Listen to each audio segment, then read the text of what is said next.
Jamie Bautista inamin na nawalan ng pagmamahal kay Anthony Leodones dahil sa pagtataksil nito.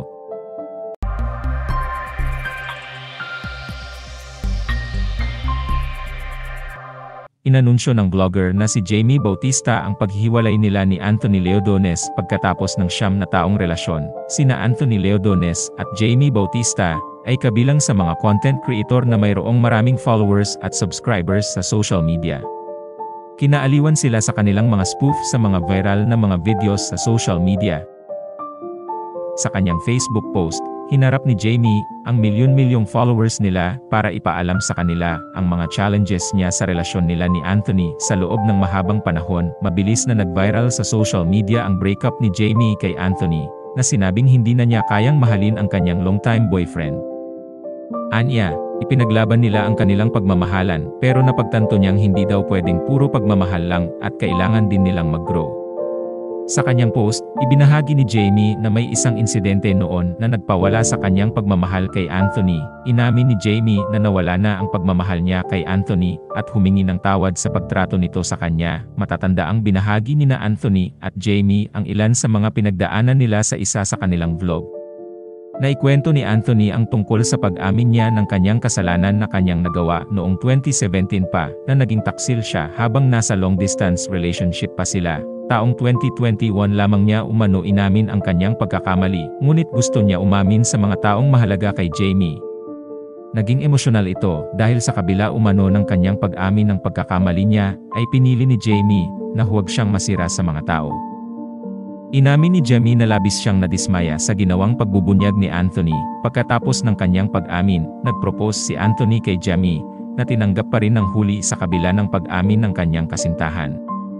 Iginiit din niya na walang third party na involved sa breakup nila. Anthony, we've been together for 9 years at ayon yung mga pinakamasayang taon ng buhay ko. We were 16 and 18 nung nagkakilala tayo. 18 ka naman at 20 ako nung mapagdesisyonan natin na magpakasal. Sobrang bilis, at wala tayong pakialam kung ano yung mangyayari sa atin. Basta ang alam lang natin mahal natin ang isa't isa at gusto na natin laging magkasama, dahil elder din tayo nun. Kaya kahit ayaw pa pumayag ng mga magulang natin, inilaban natin pareho. Magkasama tayo sa saya, sa lungkot, sa hirap, at sa ngayong guminhawa, kahit papaano yung buhay natin.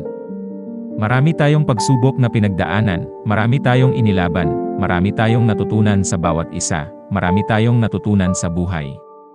At isa na doon yung hindi pala pwede na puro mahal lang natin yung isa't isa, kailangan pala nag-grow din tayo pareho. Ang daming nangyari be. Akala ko kaya ko pa rin ipaglaban, kahit anong pangit ang mangyari sa relasyon natin, akala ko kaya ko. Sinubukan ko naman, di ba? Sinubukan naman natin. Pero di ko na namamalayan na unti-unti na rin pala akong nauubos, unti-unti tayong nauubos. Parang unti-unti hindi ko na nakikilala yung sarili ko.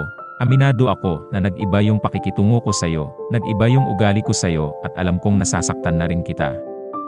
Dahil sa nangyari in the past, aminado akong nabawasan talaga yung pagmamahal ko sa'yo. Hindi na kita kayang mahalin kung paano kita dapat mahalin, at alam kong ang unfair nun dahil nakikita ko kung paano ka bumawi sa'kin at paano mo pagsisihan yon. Siguro, kailangan ko muna rin talaga maghelpong, kailangan ko din ayusin yung sarili ko para na rin sa ikakabuti ng bawat isa. Gusto ko lang din sabihin na mag-ingat ka palagi, huwag mo pababayaan yung sarili mo, gusto ko lang din i-clarify. Yung sa mga gumagawa po ng fake news, there's no third party involved. Maayos po naming napag-usapan ito, at parehas po naming napagdesisyonan ito. Thank you sa lahat ng memories.